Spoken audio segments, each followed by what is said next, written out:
Por la señal de la Santa Cruz de nuestros enemigos, líbranos, Señor Dios nuestro. En el nombre del Padre, del Hijo y del Espíritu Santo. Amén.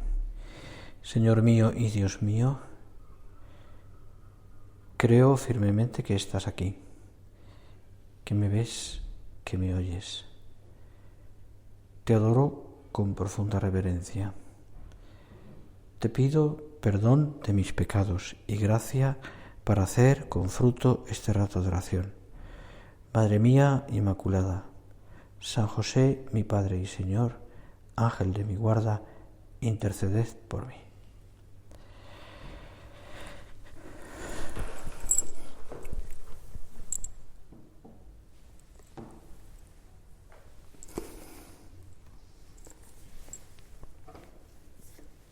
Nos disponemos a hacer hoy también, miércoles santo, nuestra oración. Seguimos intentando vivir estos días de Semana Santa muy unidos al Señor. Y como ayer, martes santo y el lunes, quiero pararme especialmente en la liturgia de la palabra. Para ello, cojo el Evangelio de hoy. La lectura es de Isaías, es parte de lo que llamamos el canto del siervo del Señor, que es como un quinto relato de la pasión prácticamente. El libro de Isaías te recomiendo, ¿no? Capítulos 50 en adelante, yo hablando pues de muchos detalles que muchos siglos después se cumplirían, pero al dedillo, ¿no? Y el Evangelio es de San Mateo, el de hoy, miércoles santo, y dice así: en aquel tiempo uno de los 12, llamado Judas Iscariote, fue a los sumos sacerdotes y les propuso: ¿qué estáis dispuestos a darme si os lo entrego? Ellos se ajustaron con él en 30 monedas de plata. Y desde entonces andaba buscando ocasión propicia para entregarlo. El primer día de los ácimos se acercaron los discípulos de Jesús y le preguntaron: ¿dónde quieres que te preparemos la cena de la Pascua? Él contestó: id a la ciudad, a casa de quien vosotros sabéis, y decidle: el maestro dice, mi hora está cerca, voy a celebrar la Pascua en tu casa con mis discípulos. Los discípulos cumplieron las instrucciones de Jesús y prepararon la Pascua. Al atardecer se puso a la mesa con los 12. Mientras comían, dijo: en verdad os digo que uno de vosotros me va a entregar. Ellos, muy entristecidos, se pusieron a preguntarle uno tras otro: ¿soy yo acaso, Señor? Y él respondió: el que ha metido conmigo la mano en la fuente, ese me va a entregar. El Hijo del Hombre se va como está escrito de él, pero ay de aquel por quien el Hijo del Hombre es entregado. Más le valdría a ese hombre no haber nacido. Entonces preguntó Judas, el que lo iba a entregar: ¿soy acaso yo, maestro? Y respondió: tú lo has dicho. Bueno, seguimos un poco con lo que ayer también recordarás que hablábamos. Ayer hablábamos del pecado de Pedro, de la valentía de Pedro, y salió también la traición de Judas, al menos el inicio. Pero aquí ya nos cuenta, hoy en concreto, el Evangelio, con más detalle, cómo fue la traición de Judas. Cómo Judas, que estaba como sumido por la codicia y sumido por la envidia también y por la soberbia, al fin y al cabo, fue donde los príncipes y los sacerdotes, que ya estaban buscando al Señor. Y tremendo, ¿no? Porque la pregunta de Judas es tremenda, ¿no? ¿Qué busca entregando Jesús? Dinero. Y iba a decir, el vil dinero. ¿Qué me queréis dar a cambio de que os lo entregue? O sea, ¿qué me queréis dar a cambio de que yo traicione a Jesús? ¿Qué me queréis dar a cambio de que yo os lo ponga en vuestras manos, de que os indique dónde está, de que yo os lleve hasta Él, para que hagáis lo que queráis con Él. Es un trueque malvado. Hay una malicia pervertida, corrompida, o corrupta, mejor dicho. Y le ofrecieron 30 monedas de plata. Nada más y nada menos. Una miseria, es decir, el valor es absurdo. Y desde entonces, dice el Evangelio, buscaba la ocasión propicia para entregárselo. Así pues, este miércoles santo, ya a punto de empezar lo que llamamos el Triduo Pascual, pues se ha recordado siempre, la Iglesia ha recordado siempre la traición de Judas. Y si echamos la vista atrás y pensamos en quién era Judas, lo que había vivido Judas durante aquellos años, lo que había escuchado Judas, los milagros que Judas había también sido partícipe, incluso quizás él había hecho también, lo sobrenatural con lo que había vivido, es realmente,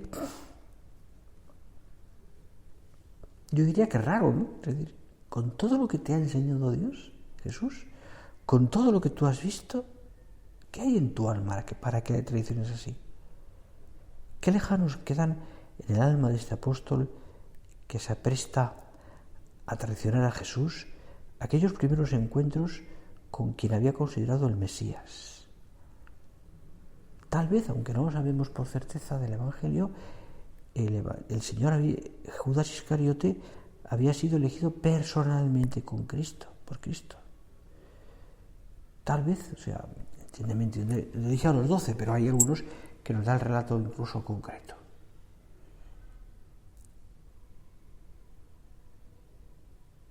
Él podía haber sido tan feliz como los demás. Podría haberse convertido en una de aquellas 12 columnas de la Iglesia. ¿Qué pasó en el alma de Judas? ¿Qué pasó en el alma de aquel hombre? ¿Qué pasa en mi alma, Señor, para que yo a veces te traicione de una manera, iba a decir también, tan vil, tan vil? Sin embargo, opta por vender al Señor y lo vende a precio de esclavo. Fíjate que la Sagrada Escritura no ha querido silenciar este detalle hasta el precio, 30 monedas. 30 monedas. Claro, ese desenlace tiene lugar ya en la última cena. Cuando Jesús, nos cuenta el Evangelio, asaltado por la angustia de la cercana pasión, pues siente el desgarrón del abandono de las personas amadas. Cuenta así el Evangelio de San Mateo: cuando estaban cenando, dijo: en verdad os digo que uno de vosotros me va a entregar. Y claro, los demás se quedan todos parados. Y lo primero que piensan es: ¿acaso soy yo, Señor? O sea, es curiosa la pregunta que hacen, ¿no? Porque es como si no supieran. Es como si pensaran que la entrega que iban, entregar al Señor era algo que no sabían si lo iban a hacer o si lo habían hecho y no se habían dado cuenta. Señor, ¿qué he hecho yo? ¿Qué he hecho yo? ¿Acaso soy yo? Pero el Señor dice: el que moja de la mano conmigo en el plato ese me va a entregar. Ay de aquel hombre por quien es entregado el Hijo del Hombre. Más le valdría no haber nacido. Es tremenda la sentencia que da el Señor de Judas. ¿Acaso soy yo, Rabí? Tú lo has dicho. Yo no sé si tú te imaginas aquella noche, aquella escena, los sentimientos de Jesús, de los apóstoles, lo que había pasado, la Eucaristía, el lavatorio de los pies, todo aquello.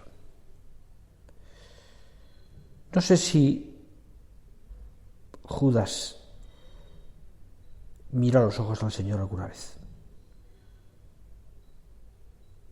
Seguramente. Y seguramente en ellos,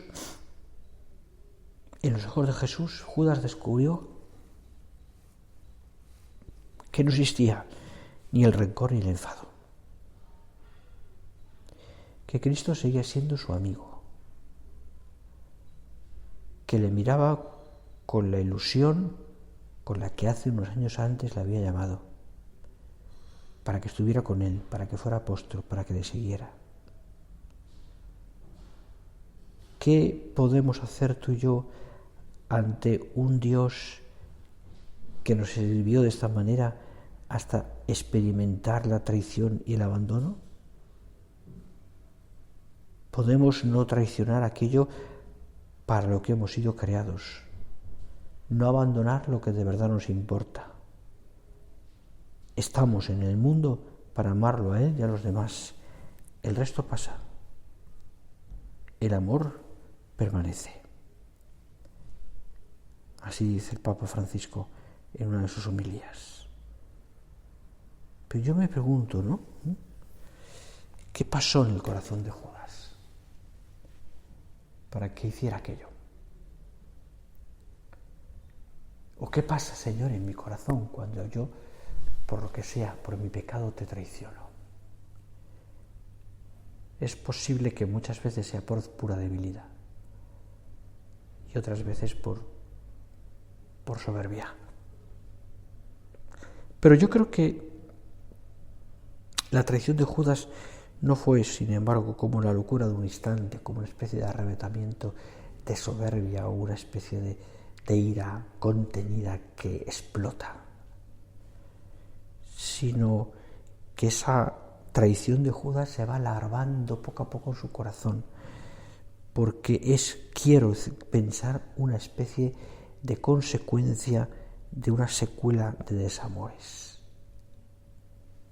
Poco a poco.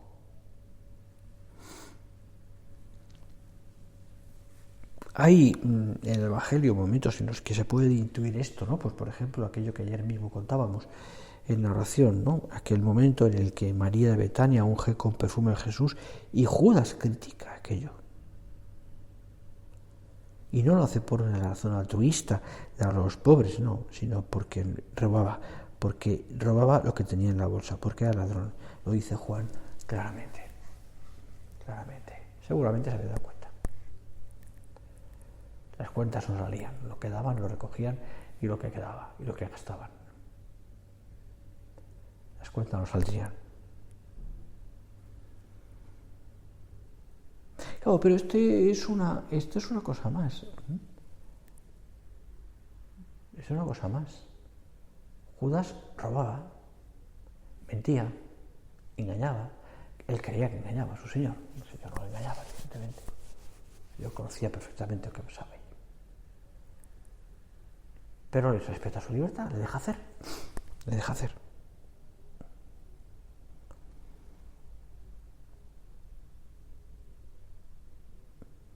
Sin embargo, fíjate,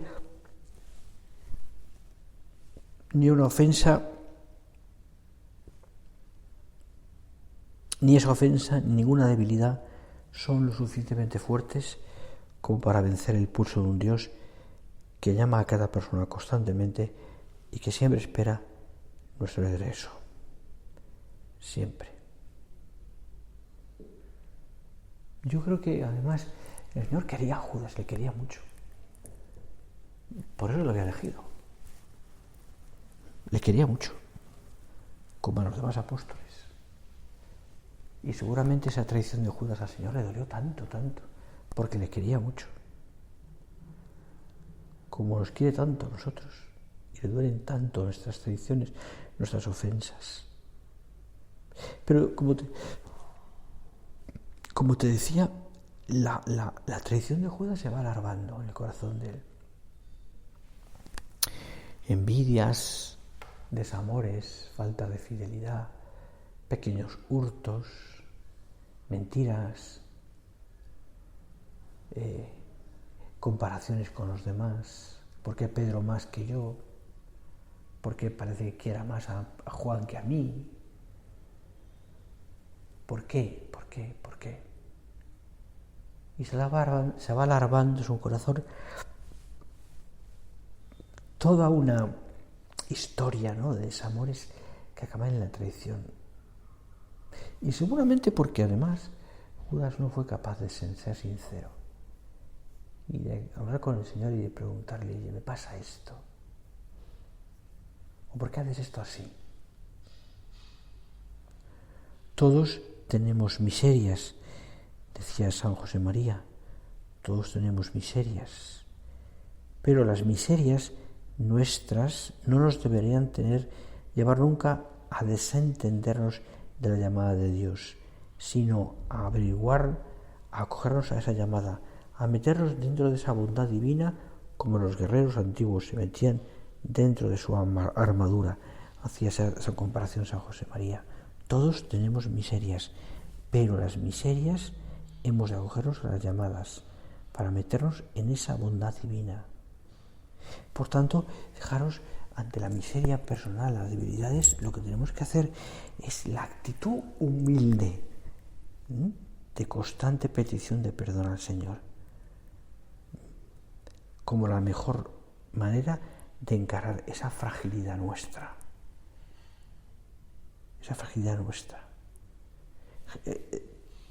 Yo no sé, pero me imagino que Judas, ¿no?, que está todo el día con el Señor, pero que es un envidioso, seguramente Judas no rezaba.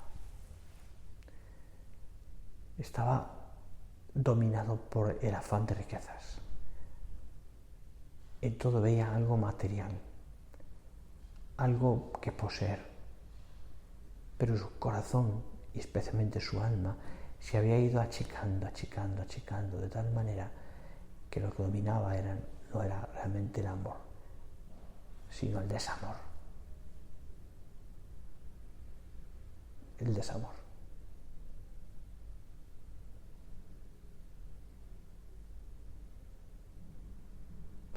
Y fíjate, ¿no? Pues, fíjate cómo el Señor nos enseña esto, ¿no? Es verdad, ¿no? También Pedro aquella noche negó al Señor, ¿no? Y 3 veces además. Pero Pedro llora su pecado con lágrimas. A Judas le faltó la humildad para volver al Señor y reconocer su pecado. Pedro mantuvo firme la esperanza, mientras que Judas la perdió. No confió en la misericordia del Señor. Claro, esta es la diferencia. Ayer lo decíamos también ya. Esta es la gran diferencia.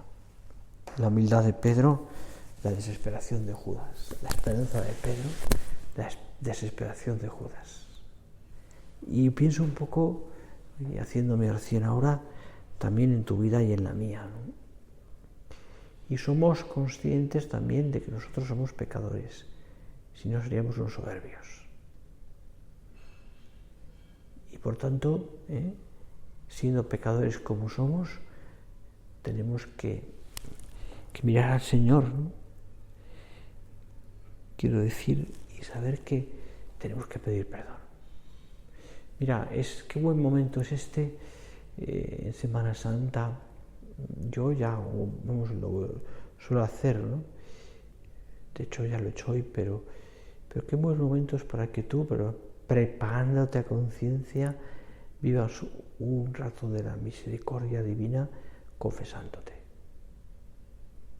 acercándote al lugar habitual donde confiesas, a ese sacerdote que te comprende o a quien a lo mejor no conoces, pero te va a comprender, acercándonos a ellos y a través de ellos pidiéndose el perdón al Señor. Es interesante. Qué buen momento ¿no? Para que acercándonos a la pasión del Señor, al tríodo pascual, y además es tradicional, por otra parte, ¿no? Nos paremos a pensar un poco en nuestra vida y pidamos perdón. Pero perdón de rodillas delante del Señor, representado en el sacerdote. Perdón de rodillas. Señor, perdóname. Perdóname. Entiendo que no es sencillo. Pero el Señor nos quiere perdonar. Judas, perdón, se desesperó. Pedro pidió perdón. Aquella noche de lágrimas tremenda. Pedro mantuvo firme la esperanza, mientras que Judas Iscariote la perdió. No confió en la misericordia del Señor. Decía San José María, mira si es grande la virtud de la esperanza. Judas reconoció la santidad del Cristo, estaba arrepentido del crimen que había cometido, tanto que cogió el dinero, pereció de su traición y lo arrojó a la cara de quienes le dieron como premio y lo arrojó a la cara de quienes se lo dieron como premio de su traición. Pero a Judas le faltó la esperanza, que es la virtud necesaria para volver a Dios, porque vuelve quien tiene esperanza de recuperar terreno perdido. Por supuesto,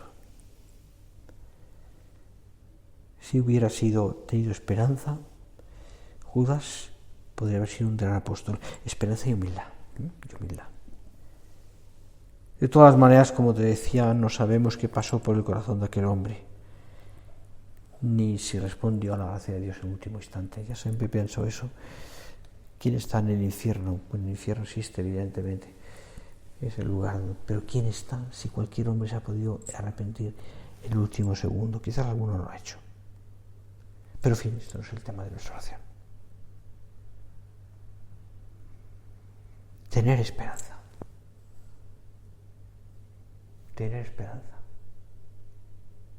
Mira, y esto es un tema bien bonito. Me gustaría insistir esto, porque quizás ayer tuve la impresión de que la meditación de ayer, martes, me quedó un poco como triste, ¿no? O sea, pero triste y poco esperanzador. No, yo quiero darte esperanza. A pesar de ver la aparición de Judas y de lo que supone, quiero darte esperanza, ¿no? Porque bueno, Mateo, sí, nos la da, y porque a través del Evangelio, y porque vemos perfectamente, ¿no? También cómo cuando uno es capaz de pedir perdón, entonces nos convertimos en grandes hombres, grandes apóstoles, ¿no? ¿Qué pasó en el corazón de aquel hombre? Ni se respondió después la gracia en el último instante, en el ultimísimo instante de su vida. Solo el Señor sabe lo que sucedió en aquel corazón. De modo, dice San José María, que no desconfiéis, de modo que no desconfiéis nunca, hablar nunca, no desesperéis nunca, aunque hubierais hecho la tontería más grande. No hay más que hablar, arrepentirse, dejarse llevar de la mano de Dios, y todo se arregla.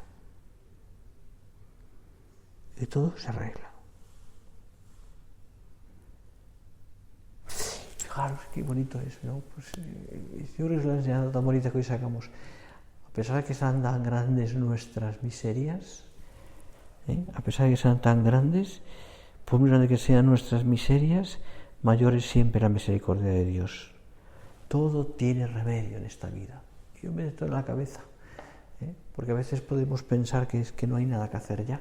Recuerdo que decía en una tertulia de don Álvaro del Portillo, nos decía: hijos míos, el que dice no hay nada que hacer es el que no piensa hacer nada. Y es verdad. No podemos pensar que ya no hay nada que hacer en mi vida, es que ya está todo como acabado, es que es imposible que yo rectifique. No. No. Siempre es mayor la misericordia de Dios. Todo tiene remedio. Sí, todo tiene remedio. Si volvemos al Señor y abrimos el corazón a la gracia para que Cristo pueda sanar nuestras heridas. Así, me gusta mucho esta frase. Me parece que es deliciosa, ¿no? Aparte de ya bien concreta, sanar nuestras heridas. ¿Qué hacemos los sacerdotes a través de la confesión? Sanar las heridas. He tenido muchísimas experiencias a través del sacramento de la confesión, intentando dar la misericordia a la gente que se acerca, de sanar heridas del alma, claro. No ha sido, no es sencillo, pero ¿cuántas veces te encuentras con personas rotas, desesperadas por sus pecados y por las cosas que el Señor le ha permitido en su vida? Personas que parece que es imposible que salgan adelante y sin embargo, ¿cómo hemos podido, a través de la gracia de Dios, sanar esas heridas? Las heridas, perdóname, las tenemos todos, Todos. Porque todos somos pecadores. Pero todos podemos sanar las heridas. Precisamente por lo que celebramos estos días. Porque Cristo ha muerto en la cruz. Yo puedo sanar mis heridas. Yo puedo a través de Cristo muerto en la cruz, nos hemos reconciliado con Dios. Y por tanto el Señor ha bajado, se ha hecho hombre, y en la muerte y resurrección el Señor ha querido sanar nuestras heridas. Sanar. El miedo y la vergüenza, que no nos deja ser sinceros, son los enemigos más grandes de la perseverancia. Somos de barro, pero si hablamos, el barro adquiere la fortaleza del bronce. Esa es la fuerza que llevó a San Pedro, roca de la Iglesia. Esa es la fuerza que llevó a ser después eso, la cabeza de la Iglesia. Y fíjate que ha sido pecador, y que además el Evangelio constata concretamente el pecado de Pedro. Y sin embargo, Cristo, tú, Señor, que estás aquí en el sagrario, te apoyas en él. Y tú le das 1, 2, 3, 4, un montón de oportunidades a Judas para que se arrepienta, para que diga, perdóname, Señor, y llore y diga, no quiero hacerlo, no quiero volver a hacerlo. Por supuesto. Tú nos das estas oportunidades, Señor. Esa es la fuerza que alcanzó la humildad de San Pedro, roca firme de la Iglesia, y es la que le pedimos a Jesús a través de su Madre bendita, que también es Madre nuestra, María, por supuesto, y a la que al terminar ya este rato de oración de miércoles santo le pedimos. Hemos considerado, por tanto, en este miércoles santo, pues, la traición de Judas, pero hemos pensado en nuestras tradiciones, en las veces que yo, Señor, te he traicionado, no en cosas grandes, a veces pequeñitas. He llorado con amargura mis pecados. Le he pedido al Señor perdón cada vez que he metido la pata y me he acercado al sacramento de la confesión. Qué paz, qué alegría, qué serenidad nos da en el alma cuando recibimos esa absolución. Yo te absuelvo de tus pecados, en el nombre del Padre, del Hijo y del Espíritu Santo. Y fíjate esas palabras de un sacerdote, pobre hombre, quizás seguramente pecador también, esas palabras transmitidas en el contexto de la confesión, donde estamos en un encuentro con Dios, son poderosísimas. Porque a través de esa fórmula, de esas palabras, Dios me perdona, limpia mi corazón, limpia mi alma, la deja limpia. Preparada. Señor, gracias por este rato de oración, que ya acabó. disponemos ya, nos acercamos ya al trío pascual. Mañana, aquí donde yo vivo ahora, miércoles, tendremos los sacerdotes lo que se llama la misa crismal. Se adelanta porque el jueves siempre es un día complicado para el sacerdote. Pasa muchas diócesis y muchas iglesias también. Voy a terminar también este rato de oración como estos días, siempre, por supuesto, dirigiéndome a María Santísima. Pero quiero terminar con la oración colecta de la misa de hoy, miércoles santo, que nos viene muy bien también rezarla, porque son realmente de una belleza incomparable. Dice así esa oración: oh Dios, dice, que para librarnos del poder del enemigo quisiste que tu Hijo soportase por nosotros el suplicio de la cruz. Concédenos a tus siervos alcanzar la gracia de la resurrección. Tú me has curado, tú, Señor, me has sanado, tú, por tu perdón, Señor, me has resucitado. Te doy gracias, Dios mío, por los buenos propósitos, afectos e inspiraciones que me has comunicado en esta meditación. Te pido ayuda para ponerlos por obra. Madre mía Inmaculada, San José, mi Padre y Señor, Ángel de mi guarda, interceded por mí.